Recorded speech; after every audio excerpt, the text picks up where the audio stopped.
I remember last Halloween clearly. I was working the night shift as a nurse, and I was excited. The hospital was decorated with silly ghosts and pumpkins. It should have felt festive, but instead it felt unsettling. The emergency room was unusually quiet. I couldn't shake the feeling that something was off. When I walked into the break room, a strange smell hit me. It was like something rotten nearby. I wrinkled my nose. The janitor had mentioned leaking pipes, but I couldn't shake the smell. It was strong and clung to me. The lights flickered above. It made the whole place feel eerie. I took a deep breath and braced myself for my shift. Just after midnight, I checked on my patients. One man in room 102 caught my eye. He looked really pale and scared. "Do you see him?" he asked, his voice shaking. I thought he was confused, so I smiled and said, "See who?" He pointed at the end of his bed. I felt a chill. "Nobody's there," I said, trying to calm him down. But I couldn't help glancing into the hallway. I thought I saw a dark shadow move, but when I looked again, nothing was there. I was just imagining it, I told myself. Later, I walked by room 203. It had been empty for months, but when I heard voices arguing inside, I paused. The tone was sharp, like they were fighting. I glanced at the nurse's station, but my coworkers didn't seem to notice. I pushed the door open a crack and peeked in. The room was dark and still, just empty beds. I backed away quickly, my heart racing. I was starting to feel really uneasy. As the hours dragged on, that rotten smell got worse. It felt like it was surrounding me. I found the janitor in the hallway and asked about it. "It's Halloween stuff," he laughed, but I didn't feel reassured. I imagined something hidden in the dark corners of the hospital.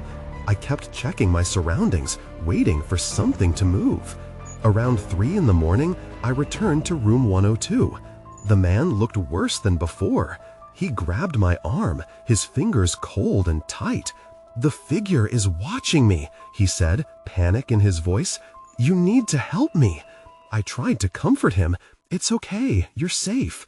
My voice trembled as I felt a cold breeze sweep by. I turned around fast, but there was nobody behind me. My heart felt like it would explode. By the end of my shift, I was exhausted. I still couldn't shake the feeling that something was seriously wrong. As I walked to my car, that smell still clung to me, heavy and suffocating. I felt like I was leaving something behind, but I didn't know what. Then I heard it, a whisper so faint it made my skin crawl. "Turn back." I stopped and spun around, but the parking lot was empty, just a chill in the air and my own breath hanging in the night. I hurried to my car, my mind racing, still haunted by doubts. What happened that night? I didn't know, and I couldn't forget it. The next day, I tried to shake off the night's events. I convinced myself it was just my imagination running wild. Working at a hospital was stressful enough without adding ghosts or shadows to the mix. I spent the day catching up on paperwork and avoiding the break room, where that awful smell still lingered in my mind. But when I walked back into the building that evening, a sense of foreboding washed over me. I didn't want to be there, but I had to. As I entered the emergency room, I noticed a different atmosphere. The staff buzzed around with hushed voices, glancing nervously at the clock. When I asked a nurse what was going on, she hesitated before speaking. "There's been a situation in room 203, she said, her eyes darting to the door. "Last night, a patient disappeared from there." My stomach sank. The same room where I heard arguing? "What do you mean, disappeared? Like, gone?" She nodded, her face pale. "No one saw anything. 1 minute he was there, and the next, just gone." I felt my heart race. Had that voice from the empty room been a warning? I excused myself and headed to room 203 with an uneasy feeling in my chest. As I approached the door, I recalled the argument I'd heard. My hand trembled as I pushed it open. The room was dimly lit. I could see that the bed was still made, the sheets untouched since the last patient had vanished. An uncomfortable chill traveled down my spine, and I felt that same cold breeze sweep past me again. I looked around, half expecting to see someone hiding in the shadows, but there was nothing. That rotten smell hit me again, but stronger this time, like something dead. I stumbled back, gagging slightly. My mind raced back to what I had felt last night. There was something sinister lurking here. I turned to leave when I caught a glimpse of something. Scraps of paper scattered on the floor. I bent down and picked one up. It was a hospital wristband. The name printed on it sent shivers through me. Daniel Rogers? My heart dropped. The same patient who had been in room 102? The one who had grabbed my arm, so terrified? I quickly stuffed the wristband in my pocket and rushed out. What had happened to him? Where was he now? As I scurried down the hallway, the lights flickered again and the whispers returned. "Turn back," they echoed in my ears. I paused, frozen, my breath catching in my throat. Suddenly, there was a loud crash behind me, and I spun around, heart racing. Something was happening again, something I wasn't prepared for. I needed to know what was going on before it was too late. But deep down, I feared I was starting to uncover what should have stayed hidden. That's when I saw it. A dark figure standing at the end of the hall, watching me. I stood there, frozen, staring at the dark figure. It was tall, unmoving, and somehow felt out of place. My instincts screamed at me to run, but I couldn't. I felt trapped, like a deer caught in headlights. After what felt like hours, the figure shifted slightly, its outline becoming a little clearer. A patient gown, disheveled hair, and lifeless eyes that stared right through me. "Daniel?" I whispered, though a part of me dreaded the answer. It took a small step forward. The air around us thickened, and the familiar rotten smell intensified. I stumbled backwards, panic flooding my mind. I remembered the fear in Daniel's eyes when I first met him. Had he been taken? Was this really him standing in front of me? Or was it just a sick trick my mind was playing? Then the lights above flickered again, this time plunging the hallway into darkness. My pulse echoed loud in my ears.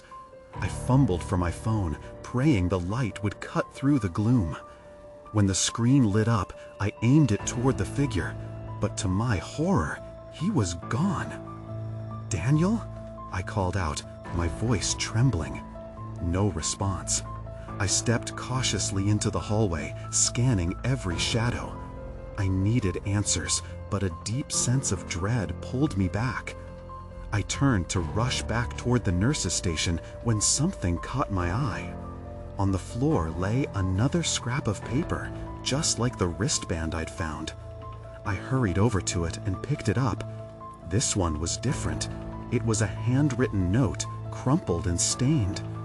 I unfolded it carefully, my heart racing as I read. "They're coming for you. Trust no one." Who had written this, and who were they? I could feel the shadows creeping closer. My gut twisted with fear. I needed to leave, to get out of this nightmare. Just as I turned to flee, a door slammed shut somewhere down the hall. I jumped, adrenaline surging through me. This couldn't be happening. I needed to focus and think. There had to be a way to piece this all together. Stumbling back to the nurse's station, I spotted another nurse I knew, Sarah. I ran up to her, breathless. "Sarah, something's happening. A patient disappeared, and I saw Daniel. He left me a note." Her eyes widened as I handed her the paper. "You shouldn't be here," she said, her voice low and urgent. "You have to get out now." Before I could ask her why, the lights flickered again. This time, they didn't come back on. The emergency lights barely illuminated the room, casting eerie shadows all around us. "Sarah?" I called, but my voice echoed back, empty and haunting. Just then, I heard footsteps behind me. I turned slowly, every hair on my body standing on end. In the dim light, something was moving toward me, something that didn't belong in this world. I realized in that moment, I wasn't just dealing with a missing patient. I was in over my head, facing something far worse than I could have imagined. And as the figure loomed closer, I knew I had to figure out how to escape, not just for myself, but for all the lost souls who'd wandered through these halls. I stumbled back, my heart racing. The shadows around me swirled like restless spirits. I needed a plan. I took a deep breath and peeked around the nurse's station, trying to find Sarah again. She had seen the note. She could help me make sense of this. "Sarah!" I called again, this time louder. Panic tightened in my chest. I needed to find her. I dashed around the counter, my phone light cutting through the darkness. The room felt smaller, more claustrophobic, as the eerie silence sunk in. I moved down the adjacent corridor, my footsteps muffled by the worn-out linoleum floor. Each step rang out starkly in the quiet, and I shivered as I recalled the note's warning. Trust no one. That thought spiraled through my head as I scanned each doorway, the metal handles cold even from a distance. I froze at the sight of a light flickering from one of the rooms. It was faint, but there was no mistaking it. Someone was inside. Cautiously, I crept toward the door. The door was slightly ajar, and I could hear muffled voices. My palms were sweaty as I eased it open just a crack. What I saw next made my blood run cold. 2 staff members, nurses, I thought, stood hunched over a desk inside, looking at a file. "We have to go," one of them insisted, his voice urgent. "It's not safe out there. They'll see us." My stomach twisted. Who were they afraid of? I was about to step further inside to confront them when the whispers turned into frantic shouts. "Get the keys! We can't let another one slip away!" I felt the ground shift beneath me as if the whole hospital would collapse. My instinct screamed at me to run. I pushed the door back closed and turned to leave the hallway, but then I heard it, a soft thud behind me. Spinning around, I shined my phone's light back down the corridor. There was nothing there, only shadows. But a sinking feeling settled in my gut. I wasn't alone. I pressed my back against the wall, heart hammering, feeling exposed. My eyes darted around, searching for an exit. Then I saw a staircase at the end of the hall. Taking a breath, I bolted toward it, my feet pounding against the floor. I reached for the door when, suddenly, a hand shot out and grabbed my wrist. "Where are you going?" That familiar voice was no longer reassuring. It was laced with an intensity I had never heard before. I recoiled, and the voice came from Sarah. "You can't go up there." I felt trapped again, caught between fear and confusion. "But I need to know what's happening. You said I have to get out." Her expression shifted. "No, listen to me. If you go up, you'll expose yourself. You have to stay down here where it's safe." That's when I heard it, the unmistakable sound of footsteps approaching. They were heavy and deliberate. Panic coursed through me, and my instincts screamed that we needed to move. "Who's coming, Sarah?" Before she could answer, the lights flickered once more, then went out entirely. The darkness engulfed us, and I realized I couldn't stay. Not here, not anymore. "Run!" I yelled, yanking my arm free and sprinting down the stairs, the distant footsteps closing in. As I descended deeper into the heart of the hospital, I felt a chill grip me, not just from the darkness, but from the realization that I might never find answers. Then I heard a voice, one I knew too well, echoing off the walls. "Help me." It was a whisper, pitiful and desperate. My heart stopped. Daniel's voice. He was down here. But for every step I took towards him, I felt the walls closing in, the shadows lurking, waiting for me to make a mistake. I barely caught my breath as I flung myself down the staircase, each step swallowing me deeper into the hospital's eerie underbelly. Daniel's voice echoed, each word weighed down with fear. Help me. How could I help him when I felt so helpless myself? I reached the bottom and found myself in a dimly lit basement corridor. The air was cold and smelled faintly of antiseptic and mildew. The walls, lined with peeling paint, seemed to close in.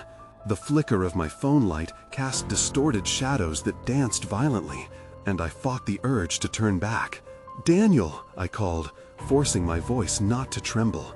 The silence stretched painfully as I listened for a response. My heart raced at the thought of finding him, yet dread gnawed at me. What if he was in trouble? I crept down the hall, my phone illuminating the path ahead. Each door I passed felt like a judgment, hiding secrets I wasn't ready to uncover, until I reached one at the far end. Clear voices hummed from behind it, almost as if a conversation was in progress. I pressed my ear to the door, trying to hear. "He's here! Don't let him get away!" The urgency sent chills down my spine. Were they talking about Daniel? I wanted to crash in, confront them, but fear held me back. Then, the door swung open, and I ducked instinctively aside. A nurse stepped out, her expression blank as she walked past me, not noticing I was there. I caught a glimpse inside the room just before she vanished down the hallway. It was filled with monitors, flickering lights, and a figure strapped to the bed. "Daniel! Daniel!" I rushed in, my heart pounding. His eyes shot open, wide with panic. "Get away! They'll take you too!" he croaked, struggling against the restraints. Confusion settled like a thick fog. "You shouldn't have come down here. It's not safe." "But I heard you. I thought I could help." I glanced at the door, my instincts screaming at me to get out. The footsteps I had heard were closer now, echoing ominously against the walls. "Listen to me," Daniel shouted, his voice desperate. "You need to leave. They're coming for you." His urgency drove a dagger of fear through me. Just as I turned to flee, the hallway erupted with voices and shadows. They were here. Panic surged. I rushed to the door, but it slammed shut before I could escape. I barely processed the lock clicking into place behind me. Trapped in the room with him, I backed away, pressing against the cold wall. "What do we do?" I stammered. Daniel's eyes swung to the window, the only source of light spilling into the room. "Break it, now!" With a surge of adrenaline, I lunged toward the glass, ready to smash it. But then I saw it. Movement in the corner of the room. A woman in scrubs, her eyes cold, watching silently from the shadows. "Don't," she said softly, her voice chilling like ice. "You won't escape them." I froze, realizing that I had entered a trap, and with each passing second, I could feel the weight of the darkness pressing in. The air felt electric with danger. Breaking the window wouldn't save us, it would only alert them. Then the lights flickered out completely, plunging us into pitch darkness, and I heard footsteps coming closer. The darkness consumed us. I could barely see, but I felt the panic rising inside. Daniel's voice trembled in the murky void. "We need to find a way out. Please, just trust me." Trust him? I was the one standing there, terrified and powerless. "What do we do?" I whispered, my voice barely audible. "Follow my voice. Move toward the bed," he instructed, his tone firm despite the fear that cloaked us both. I took a tentative step forward, bumping into the edge of the bed where Daniel lay. The sounds of the footsteps were urgent and heavy now, getting louder by the second. Suddenly, a flash from my phone cut through the darkness. I pointed it toward Daniel. His face looked pale, glistening with sweat, full of terror. "They're here," he warned, his eyes darting around. I swallowed hard.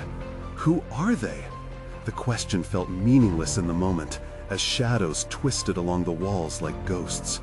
"There's no time. Let's find another exit," he urged, and I caught the urgency in his voice. As I moved, I noticed the shape of what looked like a vent near the floor, its grill slightly ajar. "Daniel, could we fit through there?" I asked, my heart racing at the thought of escaping. "I don't know," he replied, "but we have to try." Just then, the door rattled. A voice squeezed through, bringing with it rising dread. "Daniel, open this door!" "Hide," Daniel hissed, and without thinking, I dropped to the floor next to him, my back pressed against the bed frame. I could feel my heart thudding in my chest as the footsteps approached the door. "Don't be stupid, Daniel! We know you're in there!" the voice called, dripping with menace. It sent a shiver through my entire body. "Gotta act fast," Daniel urged, his voice low. "You distract them. I'll try to get the vent open." I hesitated. "What if they see you?" "I don't care. Just do it," he said, his resolve pushing me into action. Before I could second-guess myself, I crawled toward the door, my hands trembling. I knocked softly at first, then louder, trying to imitate Daniel's frightened voice. "Help! I'm in here!" The footsteps paused. Then the voice replied, laced with malicious glee. "We'll help you, Daniel. Just come out and talk to us." Panic gripped me as I heard the lock clicking. I glanced back at Daniel. He was fumbling with the vent cover, his hands shaking. I whispered urgently, "Hurry!" Then the door opened a crack, light spilling into the room. I pressed myself against the wall, praying they wouldn't see me. "Why don't you come out, Daniel?" they mocked from the other side. "We just want to have a chat." His eyes locked with mine, filled with fear and a sense of desperation. "Now!" he urged. Just then, a loud crash resonated from down the hall, a chaotic clatter of what sounded like furniture falling. The door swung wide open, and a figure stepped in. It wasn't a nurse, nor was it anyone I recognized. The man was dressed in scrubs, but they were tainted with a darkness I had never seen. I felt Daniel's hand grasp mine, just as everything exploded into chaos. The figure lunged in our direction, and we scrambled toward the vent. That's when I saw it, a glint of metal in his hand, a syringe. My stomach twisted. "No!" I screamed, adrenaline flooding through me. With a frantic push, we dove toward the vent, both of us trying to squeeze through. Just as the footsteps echoed closer, the sinister laughter trailing behind. As we wedged ourselves through the vent, the tight space felt claustrophobic. The metallic grill scraped against my back as I pressed forward. Daniel was right behind me, his breath warm against my neck. Panic coursed through my veins, but we had no choice. It was this or face whatever that man had in store for us. The vent was dark, and I could barely see where I was going, but I could hear Daniel's heavy breaths, and the laughter echoing back in the room felt like a chilling reminder of how close they were. "Keep moving," he urged softly. His voice was strained but focused. I crawled forward, my knees digging into the cold, hard metal. I could hear shuffling footsteps in the room we had just escaped from, mingling with the sickening laughter of the man. "You can't hide forever," he taunted. "Neither can you," I muttered under my breath, trying to gain some courage. The vent twisted and turned, and I had lost all sense of direction. I felt like a rat in a maze, running from danger but uncertain of where to go. Suddenly the darkness ahead shifted, revealing a faint light. Hope shot through me. Maybe there was a way out. "Look!" I called to Daniel, and he nudged closer. "Can you see that?" "Yeah, but we need to be careful," he replied. He was trying to keep his voice steady, but I could hear the tension in it. "Let's not rush." But the panic was building again, creeping in around the edges of my determination. The laughter from behind us faded momentarily, but I could still hear the soft scraping of shoes against the floor, searching. Just as we reached the opening, a loud bang echoed behind us. The man was kicking at the vent, desperate to find us. "Why don't you come out and play, Daniel?" he shouted. "We just want to have a little chat."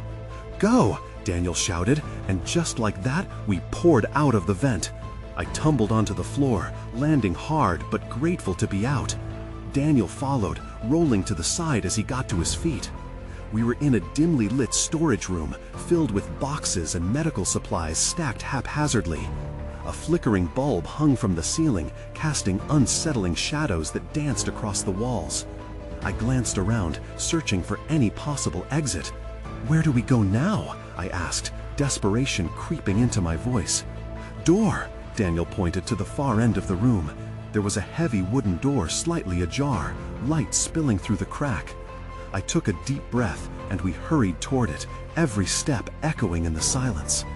Just as we reached the door, it swung open abruptly. A woman in a white coat stood there, her eyes wide with confusion. "What are you doing in here?" she asked, her voice sounding calm but uneasy. It was the first voice I'd heard since this nightmare began. "We need help. We were just attacked," I blurted out, relief washing over me.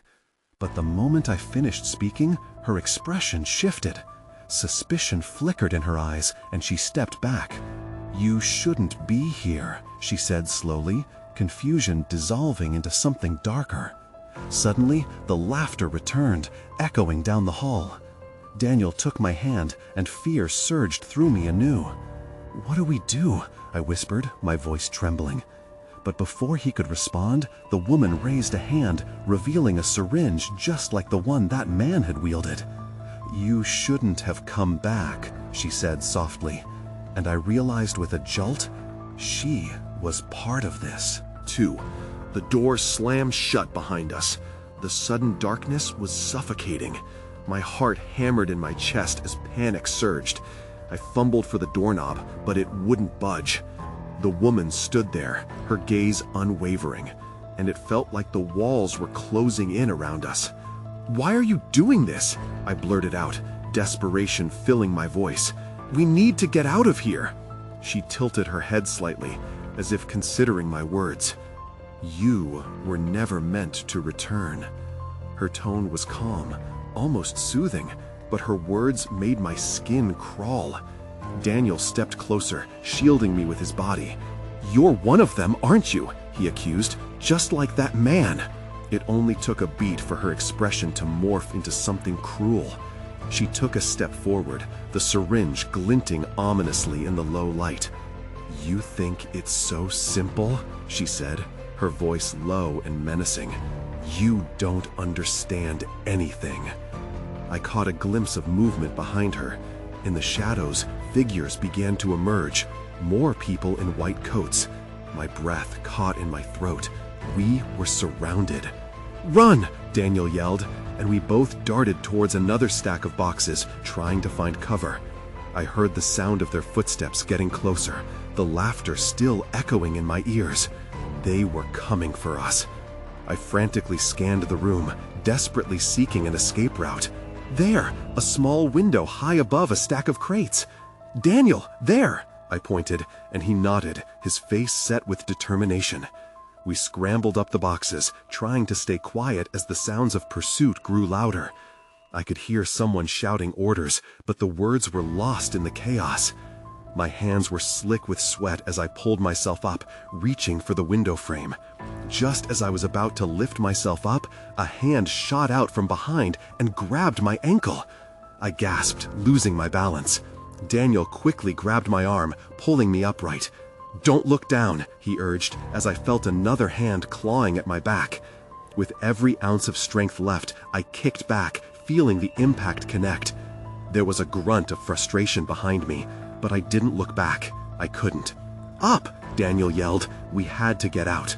My feet found the ledge, and I pushed with all my might, finally getting my chest over the windowsill. Daniel followed closely behind me.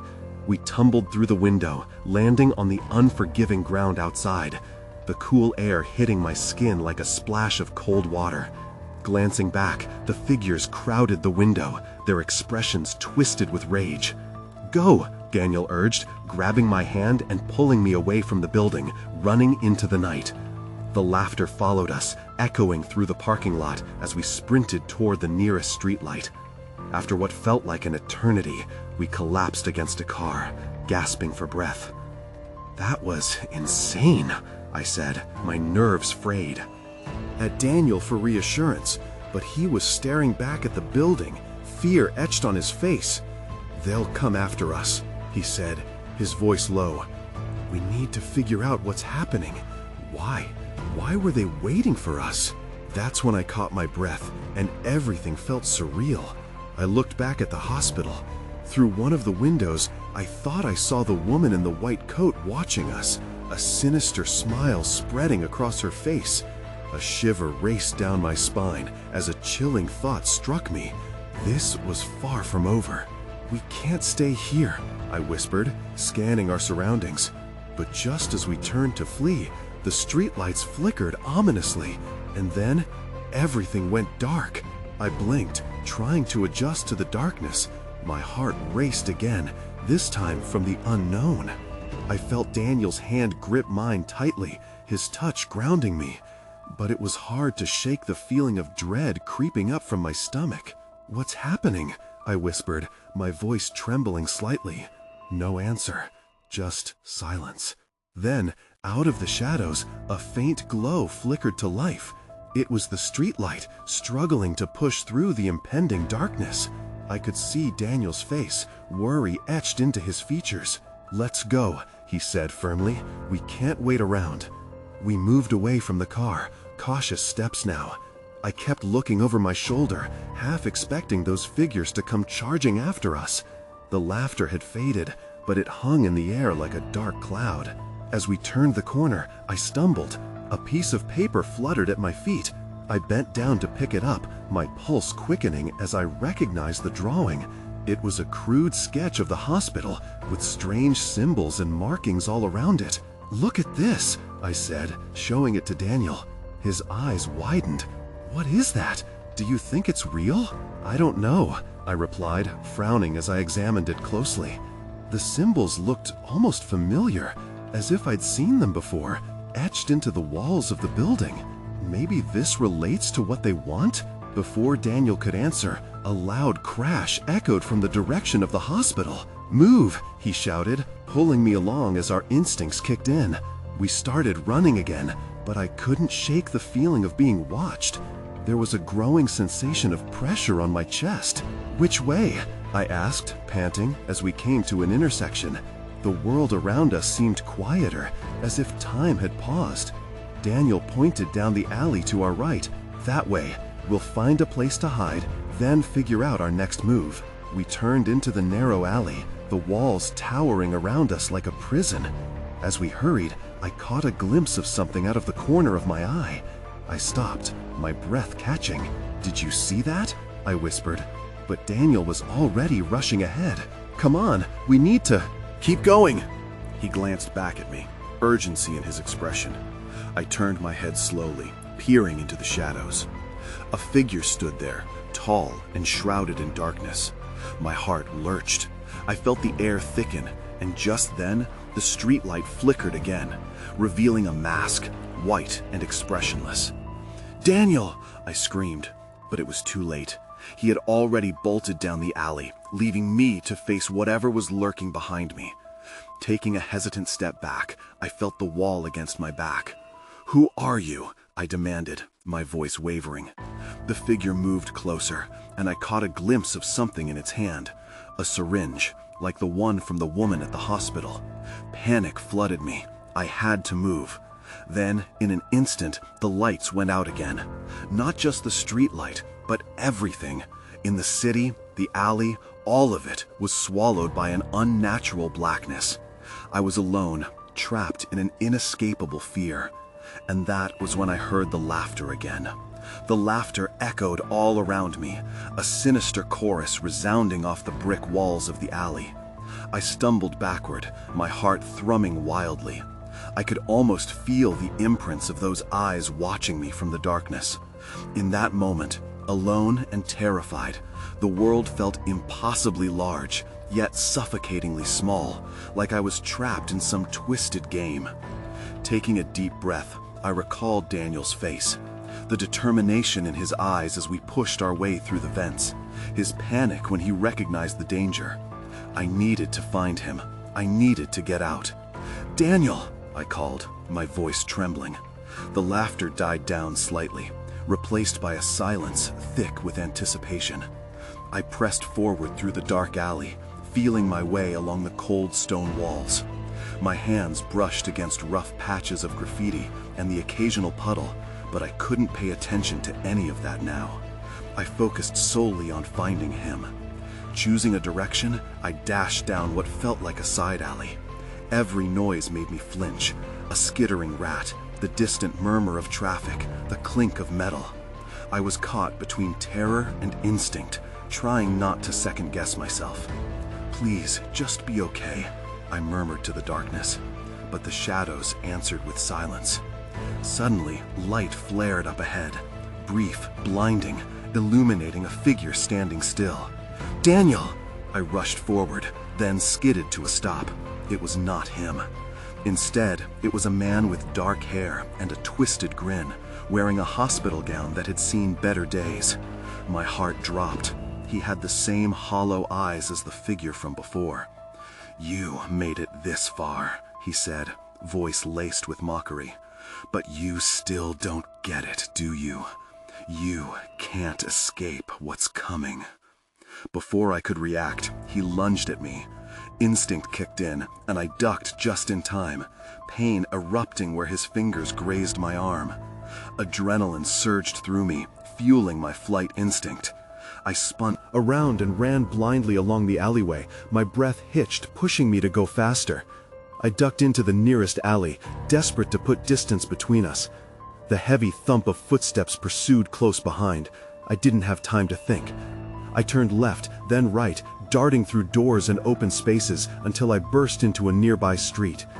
The world felt alive with sound, the screech of tires, the distant music from a party, people laughing, followed by the sounds of human life that felt miles away.